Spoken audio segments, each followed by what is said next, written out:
High people. So இந்த வீடியோல நம்ம பார்க்க போறது அசெட் மேனேஜ்மென்ட் கம்பெனி அப்படின்ற இந்த இண்டஸ்ட்ரிய தான் நம்ம வந்து ஃபுல்லா செக் பண்ண போறோம். ஸோ என்னது இது ஏஎம்சி இல்ல அசெட் மேனேஜ்மென்ட் கம்பெனி அப்படின்னு பார்த்தீங்கன்னா, இது நம்ம எல்லாருக்குமே வந்து பார்த்தீங்கன்னா, ஷேர் மார்க்கெட்ல இருக்கிறவங்க எல்லாருக்குமே இது வந்து ரொம்ப ஒரு ஃபெமிலியரான விஷயம். ஸோ அசெட் மேனேஜ்மென்ட் கம்பெனி அப்படின்றது பார்த்தீங்கன்னா, ஹெச்டிஎஃப்சி மியூச்சுவல் ஃபண்ட் இல்லாட்டி ஐசிஐசிஐ மியூச்சுவல் ஃபண்ட் மாரியான கம்பெனிஸ். ஸோ நீங்க மியூச்சுவல் ஃபண்ட்ல நீங்க இன்வெஸ்ட் பண்றீங்க அப்படின்னா, நீங்க கட்டாயமா இந்த மாரியான கம்பெனிஸ் வழியா தான் நீங்க இன்வெஸ்ட் பண்ண முடியும். ஸோ அதுல அதுல ஒரு செட் ஆஃப் கம்பெனிஸ் ஓகே. இந்த அசெட் மேனேஜ்மென்ட் கம்பெனி லிஸ்ட் ஆனது வந்து பார்த்தீங்கன்னா, ஹெச்டிஎஃப்சி, நிப்பான், ஆதித்யா, யூடிஐ அப்படின்னு சொல்லிட்டு இந்த 4 கம்பெனி தான் லிஸ்ட் ஆயிருக்கு. So Shriram AMC and ILFS அப்படின்ற இந்த 2 கம்பெனிலுமே வந்து பார்த்தீங்கன்னா, பெருசா ஒண்ணும் அவங்க ட்ரேட் ஆகுறதில்ல. அதனால இந்த 2 கம்பெனியும் நம்ம வந்து டிஸ்கஸ் பண்ண வேணாம். இந்த 4 கம்பெனிஸ மட்டும் நம்ம டிஸ்கஸ் பண்ற மாரி பார்க்கலாம். ஸோ இந்த ஏஎம்சி அப்படின்றவங்க யாரு? இவங்க என்ன பண்றாங்க? எப்படி பணம் சம்பாதிக்கிறாங்க? அப்படின்றத நம்ம செக் பண்ணலாம். ஸோ நம்ம ஹெச்டிஎஃப்சி மியூச்சுவல் ஃபண்ட நம்ம பேஸா எடுத்துக்கலாம். சும்மா ஒரு ஐடியாக்கு. ஸோ இந்த வீடியோ வந்து ஹெச்டிஎஃப்சி மியூச்சுவல் ஃபண்ட் கம்பெனி வாங்கலாமா? வேணாமா? அப்படின்ற வீடியோ இல்ல. அது நல்ல கம்பெனியா இல்லையான்ற வீடியோவும் இல்ல. இது ஜஸ்ட் வந்து பார்த்தீங்கன்னா, இந்த இண்டஸ்ட்ரி எப்படி இருக்கு அப்படின்றது தான். ஸோ இந்தியா ஃபுல்லா இருக்கவங்க எல்லாருக்குமே வந்து பார்த்தீங்கன்னா, இப்ப மியூச்சுவல் ஃபண்ட் அப்படின்றது ஒரு நல்ல அவேர்னஸ் வந்திருக்கு. ஸோ சிட்டி ஏரியாலயும் நல்ல அவேர்னஸ் இருக்கு. ஒரு டயர் 2லயும் அவேர்னஸ் இருக்கு. டயர் 3 ரூரல்ல தான் பார்த்தீங்கன்னா, அவேர்னஸ் கொஞ்சம் கொஞ்சமா அப்படி ஸ்ப்ரெட் ஆகின்னு வருது. ஸோ நீங்க மியூச்சுவல் ஃபண்ட்ல இன்வெஸ்ட் பண்ணணும் அப்படின்னா, நீங்க இந்த அ அ மியூச்சுவல் ஃபண்ட் ஏஎம்சி அப்படின்னு சொல்லுவாங்க. Asset management company. இவங்க மூலியமா தான் நீங்க வந்து பார்த்தீங்கன்னா, இன்வெஸ்ட் பண்ண முடியும். ஸோ இவங்க மூலியமா நீங்க எப்படி இன்வெஸ்ட் பண்றீங்கன்னா, டைரக்ட்டா எடுத்துட்டு போயிட்டு உங்களோட பணத்த இந்த ஹெச்டிஎஃப்சி மியூச்சுவல் ஃபண்ட் அப்படின்றவங்க கிட்ட நீங்க குடுக்க முடியாது. ஏன்னா, இவங்க வந்து ஒரு ஏஎம்சி. இந்த ஏஎம்சி பார்த்தீங்கன்னா என்ன பண்ணுவாங்க, ஒரு ஃபண்டுன்னு ஒண்ணு லான்ச் பண்ணுவாங்க. ஓகேங்களா? ஸோ ஃபண்ட் அப்படின்னா பார்த்தீங்கன்னா, நெறைய கேட்டகரி வச்சிருப்பாங்க. ஈக்விட்டி, டெப்ட், index, fund of fund, tax saver, hybrid. So இது மாரி நெறைய பேர்ல ஓகே இடிஎஃப் அது மாரி சொல்லிட்டு நெறைய நேம்ல இவங்க வந்து பார்த்தீங்கன்னா, மியூச்சுவல் ஃபண்ட் அப்படின்ற அப்படின்ற ஒரு விஷயத்த நடத்துறாங்க இவங்க. ஸோ இதுல என்ன ஆகும்னு பார்த்தீங்கன்னா, சப்போஸ் நீங்க ஒரு ₹1,00,000 வச்சிருக்கீங்க. ஓகேங்களா? இல்லாட்டி மாசம் மாசம் பார்த்தீங்கன்னா, ஒரு ₹500 நீங்க ஒரு எஸ்ஐபி நீங்க போடணும்னு நெனைக்கிறீங்க. அப்டின்னா, ஸோ நீங்க ஒரு பல்க்கா ஒரு இன்வெஸ்ட் பண்ணணும்னு நெனச்சாலும், இல்ல நீங்க ஒரு எஸ்ஐபி போடணும்னு நெனச்சாலும், அது நீங்க இந்த மியூச்சுவல் ஃபண்ட் ஏஎம்சிங்க வழியா தான் நீங்க போடணும். ஓகே. ஸோ இந்த ஏஎம்சி வந்து பார்த்தீங்கன்னா வந்து, அ இது பாருங்க இது மியூச்சுவல் ஃபண்ட் ஹெச்டிஎஃப்சி மியூச்சுவல் ஃபண்டோட அ டேட்டா, இன்ஃபர்மேஷன். ஸோ இவங்க என்ன குடுத்துருக்காங்கன்னு பார்த்தீங்கன்னா, கிட்டத்தட்ட ஹெச்டிஎஃப்சி மியூச்சுவல் ஃபண்ட் பார்த்தீங்கன்னா, 6.1 லேக் குரோர் அளவுக்கு வந்து பார்த்தீங்கன்னா, அவங்க ஓகே. ஃபண்ட் கலெக்ட் பண்ணிருக்காங்க அப்டின்றத சொல்றாங்க. இது தவிர்த்து எத்தன லிஸ்ட் ஆஃப் மியூச்சுவல் ஃபண்ட்ஸ் இருக்குன்னு பார்த்தீங்கன்னா, நெறைய இருக்கு. ஸோ இவங்க வந்து பாருங்க எவ்ளோ ஃபண்ட் வச்சிருக்காங்கன்னு பாருங்க. HDFC mid cap, focused, flexi cap, HDFC ELSS, retirement fund, balanced, large cap, children ஃபண்டுன்னு இந்த லிஸ்ட் பார்த்தீங்கன்னா போயின்னே இருக்கும். ஓகேங்களா? ஸோ இங்க பாருங்க வியூ ஆல்னு போட்டுருக்காங்க. வியூ ஆல் போட்டீங்கன்னா, இவங்க மட்டும் வந்து 76 மியூச்சுவல் ஃபண்ட்ஸ் வச்சிருக்காங்க இவங்க. ஓகேங்களா? 76 மியூச்சுவல் ஃபண்ட் டைப்ஸ் வச்சிருக்காங்க இவங்க. ஓகேங்களா? ஸோ இது மாரி அ மியூச்சுவல் ஃபண்டுங்களே கிட்டத்தட்ட ஒரு 30 இருக்குது இந்தியால. ஏஎம்சில வந்து பார்த்தீங்கன்னா, ஒரு 30 ஏஎம்சி இருக்கு இந்தியால. அப்போனா நீங்க பாருங்க ஒரு 30 ஏஎம்சி இன்டூ ஒரு 70 மியூச்சுவல் ஃபண்ட் கேட்டகரின்னு போட்டீங்கன்னா, அது வந்து எங்கேயோ போயிடும். கிட்டத்தட்ட வந்து பார்த்தீங்கன்னா, அதுவே ஒரு 2000 மியூச்சுவல் ஃபண்ட் ஸ்கீம்ஸ் இருக்குன்னு அர்த்தம். ஓகே. ஸோ ரொம்ப நம்ம காம்ப்ளெக்ஸ் ஆனா சிம்பிளா வச்சுக்கலாம். ஸோ உங்ககிட்ட ஒரு ₹1,00,000 இருக்குன்னா, நீங்க மியூச்சுவல் ஃபண்ட்ல இன்வெஸ்ட் பண்ணணும்னா, நீங்க இந்த ஏஎம்சிங்க வழியா தான் ஸ்டாக் மார்க்கெட்ல நீங்க இன்வெஸ்ட் பண்ண முடியும். ஓகே 1. 2 இல்ல நான் வந்து ஒரு ₹500 மாசம் மாசம் நான் போடப் போறேன் அப்டின்னா, நீங்க எஸ்ஐபி போடுறீங்க. எஸ்ஐபி போடுறீங்கன்னா, நீங்க ₹500 நீங்க குடுத்தீங்கன்னா, அது டைரக்ட்டா மியூச்சுவல் ஃபண்டுக்கு போகும். மியூச்சுவல் ஃபண்ட் பார்த்தீங்கன்னா, அத ஸ்டாக் மார்க்கெட்ல இன்வெஸ்ட் பண்ணுவாங்க. ஓகே. ஸோ இதனால இந்த மியூச்சுவல் ஃபண்டுக்கு என்ன லாபம் இருக்கு அப்டின்னா, மியூச்சுவல் ஃபண்டுக்கு லாபம் இருக்கிறதால தான் அவங்க மியூச்சுவல் ஃபண்ட்லயே போடுறதுக்கு அட்வர்டைஸ்மென்ட்ஸ் போடுறாங்க அவங்க. ஓகே. இந்த இந்த மியூச்சுவல் ஃபண்டுங்க பார்த்தீங்கன்னா, சும்மாவே இருக்க மாட்டாங்க. புதுசு புதுசா ஃபண்ட் லான்ச் பண்ணினே இருப்பாங்க. எப்பவுமே லான்ச்சிங்லேயே தான் இருப்பாங்க இவங்க. ஓகே. ஏன் அப்படின்னு பார்த்தீங்கன்னா, அப்படி லான்ச் பண்ணா தான் அவங்களுக்கு இன்கம் கிடைக்கும். புது புது மியூச்சுவல் ஃபண்ட இவங்க லான்ச் பண்ணினே இருக்கணும். ஃபார் எக்ஸாம்பிள் பாருங்க ரிட்டயர்மென்ட் சேவிங் ஃபண்ட் இல்லன்னா வந்து சில்ட்ரன்ஸ் ஃபண்ட் இது மாரி எதனா ஒரு ஃபண்ட் ஏதோ ஒரு பேர்ல புதுசு புதுசா அவங்க வந்து கலெக்ட் பண்ணினே இருப்பாங்க. ஓகேங்களா? ஸோ இது 1. ஸோ புது ஸ்கீம் லான்ச் பண்ணி அதுலருந்து நீங்க உள்ள இன்வெஸ்ட் பண்ண சொல்லுவாங்க 1. இல்ல 2வது வகையில அவங்க எப்படி பணம் சம்பாதிக்கிறீங்கன்னா, இது உள்ள நீங்க ஒரு ₹10,000 போடுறீங்க. இல்ல மாசம் ஒரு ₹500 எஸ்ஐபி போடுறீங்க அப்படின்னா, இவங்க வந்து ஒரு கமிஷன் ஒண்ணு ஃபர்ஸ்ட் எடுத்துப்பாங்க. ஓகேங்களா? ஸோ என்ட்ரி லோடு, எக்ஸிட் லோடுன்னு வச்சிருப்பாங்க. ஸோ என்ட்ரி லோடுனா பார்த்தீங்கன்னா, ஒரு 1% ஓகே. என்ட்ரி லோடுனா வந்து நீங்க ₹100 போடுறீங்கன்னா, ₹1 உங்க கமிஷன எடுத்துட்டு ₹99 தான் இன்வெஸ்ட் பண்ணுவாங்க மார்க்கெட்ல. ஓகே. ஸோ அ நீங்க வெளிய வரும்போது பார்த்தீங்கன்னா, அதிலயும் வந்து எக்ஸிட் லோடுன்னு போடுவாங்க. போட்டாங்கன்னா, அதில ஒரு ₹1னா அதில ஒரு ₹1 எடுத்துட்டு, ஓகே. உங்களுக்கு மீதி காசு குடுப்பாங்க. ஸோ நீங்க லாபம் சம்பாதிச்சாலும், நஷ்டம் அடைஞ்சாலும் எக்ஸிட் லோடு நீங்க பே பண்ற மாரி தான் இருக்கும். ஓகே. ஸோ இது scheme to scheme, fund to fund இதெல்லாம் சேஞ்ச் ஆகும். ஓகேங்களா. எக்ஸிட் லோடு, என்ட்ரி லோடுலாம் சேஞ்ச் ஆகும். ஆனா இதுதான் வந்து பார்த்தீங்கன்னா, அவங்களோட ஒரு இன்கம் சோர்ஸ். ஓகே.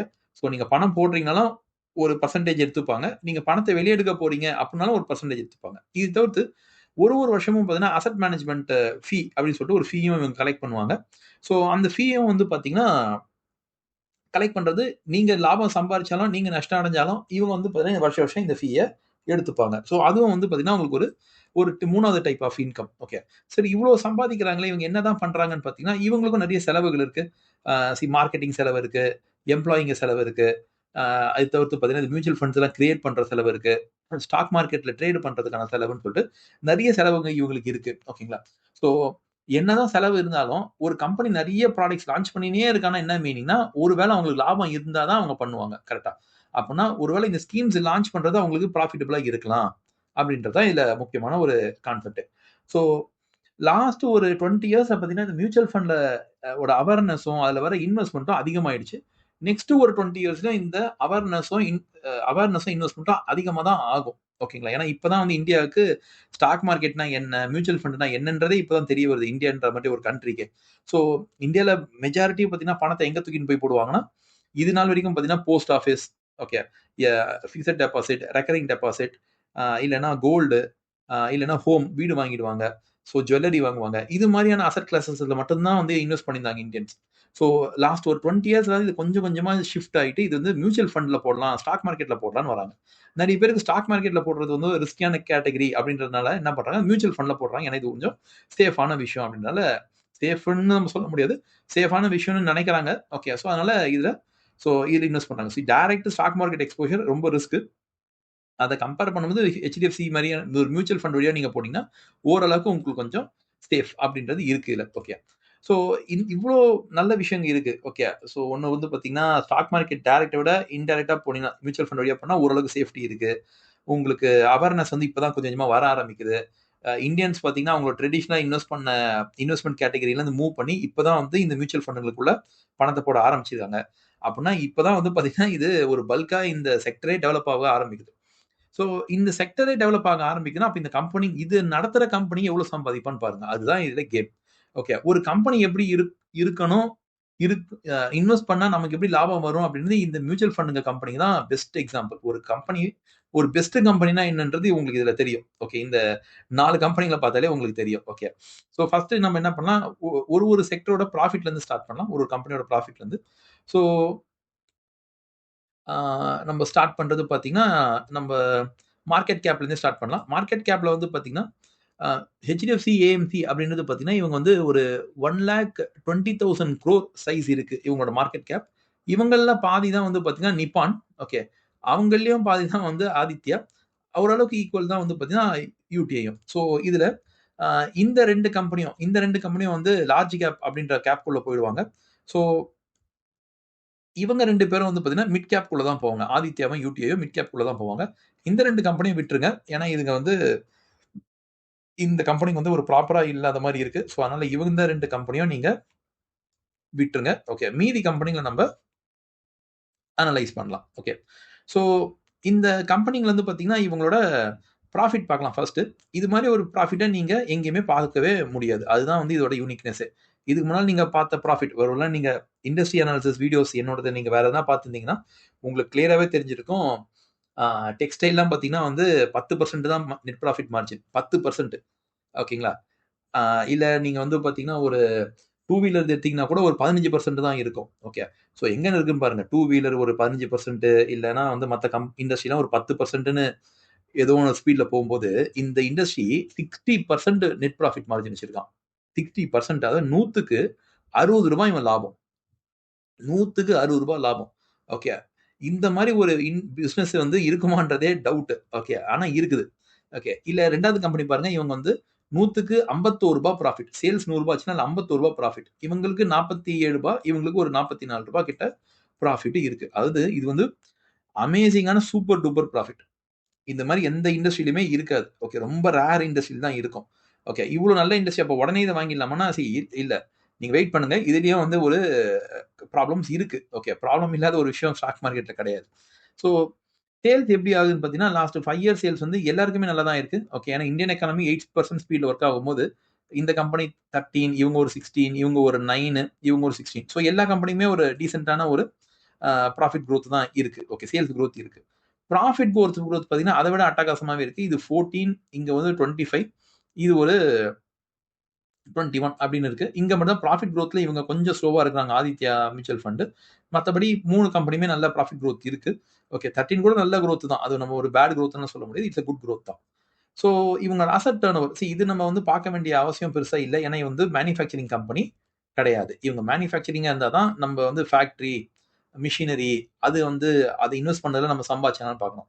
இவங்களுக்கு அது மாரிலாம் ஒண்ணுமே கிடையாது. இவங்க சிம்பிளா பார்த்தீங்கன்னா, ஒரு ஆஃபீஸ போட்டு மார்க்கெட்டிங் பண்ணி, ஓகே, டிஜிட்டல் மார்க்கெட்டிங்லாம் பண்ணி இவங்க வந்து கஸ்டமர்ஸ அட்ராக்ட் பண்ணணும். புது புதுசா மியூச்சுவல் ஃபண்ட் ஸ்கீம் லான்ச் பண்ணி அட்ராக்ட் பண்ணணும். அதனால இவங்களுக்கு அசெட்ன்னு ஒண்ணும் தேவையே இல்ல. இவங்களுக்கு ஒரு ஆஃபீஸ் பில்டிங்க கூட தேவையில்ல. அது கூட வாடகை எடுத்துடலாம். கம்ப்யூட்டர் லீஸுக்கு எடுத்துடலாம். ஓகே. ஸோ எந்த விதமான அசெட்டே இல்லாம கூட இவங்க நடத்த முடியும். இவங்கலாம் நடத்த முடியும். ஸோ இதெல்லாம் வந்து பார்த்தீங்கன்னா, இவங்களுக்கு தேவையில்லாத ஒரு விஷயம். ஸோ டெபிட் ஈக்விட்டி இதுவும் வந்து பார்த்தீங்கன்னா, இவங்களுக்கு தேவை இருக்காது. ஏன்னா இவங்க கடனே வாங்க மாட்டாங்க. ஓகே. இந்த கம்பெனி கடன் வாங்க முடியாது. வாங்கவும் மாட்டாங்க. நீங்க எல்லா நம்பரும் பாருங்க 0ல தான் இருக்கு பாருங்க. 0.02ன்னு விட்டுருங்க. அது வேணா சின்ன நம்பரா அது ஒரு நெக்லிஜிபிள். அது வந்து ஒண்ணும் ஒரு பெரிய நம்பர் இல்ல. ஸோ இந்த எந்த கம்பெனிக்குமே கடனே இல்ல. ஓகேங்களா? ஸோ கடனே இல்லன்னா, அது ஆக்சுவலி ஒரு ரொம்ப, ரொம்ப, ரொம்ப, ரொம்ப நல்ல விஷயம். ஒரு சூப்பரான விஷயம். கடனே இல்ல. இந்த இண்டஸ்ட்ரிக்கே கடன் கிடையாது. ஓகே. ஸோ அப்ப எப்படி இவங்க கடனே இல்லாம ரன் பண்றாங்கன்னா, ரொம்ப சிம்பிள். நீங்க மியூச்சுவல் ஃபண்ட் ஒரு ரூ. 10,000 போடுறீங்க அப்டின்னா, அதுல ஒரு 1% ஃபர்ஸ்ட் இவங்க எடுத்துருவாங்க. எடுத்துட்டாங்கன்னா, அப்போ ஒரு ரூ. 100 இவங்களுக்கு வந்துருச்சு, இன்கம் வந்துருச்சு. மீதி இருக்க அமௌண்ட் எடுத்துன்னு போயிட்டு அவங்க இன்வெஸ்ட் பண்ண போறாங்க. அந்த அவங்க கிட்ட இருந்து எடுத்த அந்த ரூ. 100 இருக்கு பார்த்தீங்களா? அந்த ரூ. 100 பிளஸ் வந்துக்கு உங்களுக்கு இயர்லி வந்து ஒரு சார்ஜ் போடுவாங்க. அது ஒரு ஒரு ரூ. 50 எடுத்துக்கோங்களேன். இந்த 2 சார்ஜையும் வச்சுட்டு, இந்த ரூ. 150 வச்சு பார்த்தீங்கன்னா, அதுலருந்து தான் லாபம் இவங்க எடுத்துக்கிறாங்க. ஓகே. ஸோ இது நடத்துறதுக்குன்னு செலவு வந்து ஒண்ணும் பெருசா இல்ல. அதனால தான் வந்து பார்த்தீங்கன்னா, இவங்களுக்கு இவங்க கடன் வாங்க வேண்டிய அவசியமும் இல்ல. ஓகே. ஸோ இந்த மாரி ஒரு பிசினஸ பாருங்க. யாரோ ஒருத்தன் பணத்த எடுத்து, அத எடுத்துன்னு போயிட்டு எங்கேயோ ஒரு ஸ்டாக் மார்க்கெட்ல போட்டு, அந்த பணம் லாபம் சம்பாரிச்சுன்னா, அத எடுத்துட்டு வந்துட்டு உங்களுக்கு குடுப்பாங்க. நஷ்டம் வந்தாலும் நீங்க தான் எடுத்துக்கணும். அது ரூ. 10,000 போட்டீங்க, ரூ. 9,000 ஆயிடுச்சுன்னா, அது நீங்க தான் எடுத்துக்க போறீங்க. மியூச்சுவல் ஃபண்ட் எடுத்துக்க மாட்டான். இல்ல ரூ. 10,000 போட்டு ரூ. 12,000 ஆச்சுனாலும், அதையும் நீங்க தான் எடுத்துக்க போறீங்க. அவன் எடுத்துக்க மாட்டான். ஆனா, அவனுக்கு என்ன கேரண்டிடா கிடைக்காதுன்னு பார்த்தீங்கன்னா, இன்ட்ரை லோட். உள்ள போம்போது வர பணம், எக்ஸிட் லோட். நீங்க வெளிய போம்போது நீங்க குடுக்க வேண்டிய பணம், பிளஸ் ஏஎம்சி சார்ஜஸ். நீங்க ஒரு வருஷமும் வந்து ஏஎம்சி சார்ஜ் நீங்க பே பண்ணி தான் ஆகணும். நீங்க நஷ்டம் அடைஞ்சாலும், லாபம் அடைஞ்சாலும், நீங்க வச்சிருந்தீங்கனாலும், நீங்க குடுத்து தான் ஆகணும். ஓகே. ஸோ எவ்வளோ ஒரு பியூட்டிஃபுல்லான ஒரு பிசினஸ் பாருங்க. இது மாரி உலகத்திலேயே இருக்காது. ஓகே. ஸோ இவங்களோட ஆர்ஓசிலாம் அட்டகாசமா இருக்கும். ஓகே. ஸோ ஆர்ஓசி பாருங்க 43, 40, 35 இருக்கு. இந்த 21 தான் வந்து பார்த்தீங்கன்னா, கொஞ்சம் இதுங்களோட கம்பேர் பண்ணும்போது கொஞ்சம் மோசமா இருக்க மாரி இருக்கு ஆர்ஓசி. ஓகேங்களா? ரிட்டர்ன் ஆன் கேப்பிட்டல் எம்ப்ளாய்ட் வந்து கொஞ்சம் பேடா இருக்குன்ற மாரி இருக்கு. ஓகே. ஸோ அதுவும் வந்து வொர்ஸ்ட்லாம் இல்ல. அதுவும் வந்து டீசென்ட்டான ஒரு ஆர்ஓசி தான். ஸோ இந்த இண்டஸ்ட்ரியில பார்த்தீங்கன்னா, ஆக்சுவலி எல்லா கம்பெனியுமே கிட்டத்தட்ட ஒரே மாரி நல்லா தான் இருக்கு. ஓகே. ஆனா எது நம்பர் 1னா, நம்பர் 1 லிஸ்ட்லயும் அதே மாரி தான் இருக்கு. ஹெச்டிஎஃப்சி தான் பார்த்தீங்கன்னா, நம்பர் 1 மாரி இருக்கு. நம்பர் 2 வந்து நிப்பான் தான் வந்து பார்த்தீங்கன்னா, நெட் ப்ராஃபிட்லயும் அண்ட் குரோத்லயும் அண்ட் ஆர்ஓசிலயும் உங்களுக்கு நிப்பான் வந்து சூப்பராவே இருக்கு. ஓகே. ஸோ ஹெச்டிஎஃப்சியும் நல்லா தான் இருக்கு. நிப்பானும் நம்பர் 1 கேட்டகரில இருக்கு. 1ன்னு சொல்லலாம். ஆதித்யா தான் வந்து 2 ஓகே. Second category. ஓகே. 2வது லெவல்ல இருக்குன்னு நம்ம சொல்லலாம். யூடிஐ ஏஎம்சி வந்து ஒரு 3வது கேட்டகரில இருக்கு. ஸோ நீங்க வாங்கணும்னு நினைச்சீங்கன்னா வந்து இந்த செக்டருக்குள்ள ஒரு 2 கம்பெனி வாங்கணும்னா, நீங்க இந்த 2 கம்பெனியும் நல்ல கம்பெனி மாரி தான் இருக்கு. ஓகேங்களா? இப்ப நம்ம பார்க்க வேண்டிய ஒரே ஒரு விஷயம் என்னன்னா, BE ratio. Okay. BE ratio பொறுத்தவரைக்கும் பார்த்தீங்கன்னா, லாஸ்ட் 5 இயர்ஸ்ல, 3 இயர்ஸ்ல இருந்த பிஇ விட இப்போ மார்க்கெட்ல அதிகமான பிஇ ஹெச்டிஎஃப்சி இருக்கு. ஸோ ரொம்ப காஸ்ட்லியா ஆகி இருக்குது. ஆ நிப்பான் பார்த்தீங்கன்னா வந்து கிட்டத்தட்ட அதுவும் வந்து காஸ்ட்லி ஆகியிருக்கு. எல்லா கம்பெனியுமே பார்த்தீங்கன்னா, ஆக்சுவலி காஸ்ட்லியா தான் ஆகியிருக்கு. ஓகேங்களா? ஏன் அது காஸ்ட்லி ஆகுச்சு அப்டின்னா, நெறைய பேர் இப்ப இன்வெஸ்ட் பண்ண ஆரம்பிச்சிருக்காங்க மியூச்சுவல் ஃபண்ட்ல. அதனால அது காஸ்ட்லி ஆகுது. ஓகேங்களா? ஸோ இன்கம் நெறைய வருது, ப்ராஃபிட் நெறைய வருது, நல்லா இது டெவலப் ஆகுது. ஸோ இந்த 4 கம்பெனியுமே ஆக்சுவலி இது வந்து பார்த்தீங்கன்னா, இட்ஸ் வொர்த் டூ ரிசர்ச். நம்ம வந்து ரிசர்ச் பண்றதுக்கு நமக்கு தேவை அப்டின்னா, நம்ம இந்த 4 கம்பெனியுமே ஓகே இங்க இருக்க 4 கம்பெனிஸுமே ஆக்சுவலி இதுங்கள ரிசர்ச் பண்றது பெஸ்ட். ஓகே. அது நான் பண்ணாலும் சரி, இல்ல நீங்க பண்ணாலும் சரி, ஓகே யார் பண்ணாலும் ரிசர்ச் பண்றது பெஸ்ட். ரிசர்ச் பண்ணி இது ஃபர்தரா உங்களுக்கு இன்ஃபர்மேஷன் கிடைச்ச பிறகு இந்த ஷேர நீங்க வாங்கலாம். அதே மாரி வேற எப்ப வாங்கலாம்னா, எந்த விதமான பேட் நியூஸுமே இல்லாம இந்த பிஇ ரேஷியோ கீழ போயிடுச்சுன்னா, ஓகே இந்த 37 விட கீழ போயிடுச்சுனாலும் நீங்க இத வாங்கலாம். இல்ல இது வந்து பார்த்தீங்கன்னா, 30 விட இது கீழ போயிடுச்சுனாலும் நீங்க வாங்கலாம். ஓகே. ஸோ பிஇ ரேஷியோ கீழ போனாலும் நீங்க இத கன்சிடர் பண்ணலாம். ஓகே. பிஇ ரேஷியோ கீழ போயிடணும். ஆனா நீங்க உங்களோட சைட்ல நீங்க ரிசர்ச் பண்ணிட்டு அதுக்கப்புறம் வாங்குங்க. ஓகே. ஸோ உங்களுக்கு இந்த வீடியோ புடிச்சிருந்தா லைக் பண்ணுங்க. உங்க ஃப்ரெண்ட்ஸோட இந்த வீடியோவை ஷேர் பண்ணுங்க. அண்ட் மறக்காம சப்ஸ்கிரைப் பண்ணுங்க. ஸோ உங்களுக்கு எதனா டாபிக்ஸ்ல நாங்க வீடியோ ரெடி பண்ணணும்னு நினைச்சீங்கன்னா, அத கமெண்ட் செக்ஷன்ல போடுங்க. நாங்க கிரியேட் பண்றோம். So thank you guys. Next வீடியோல மீட் பண்ணலாம்.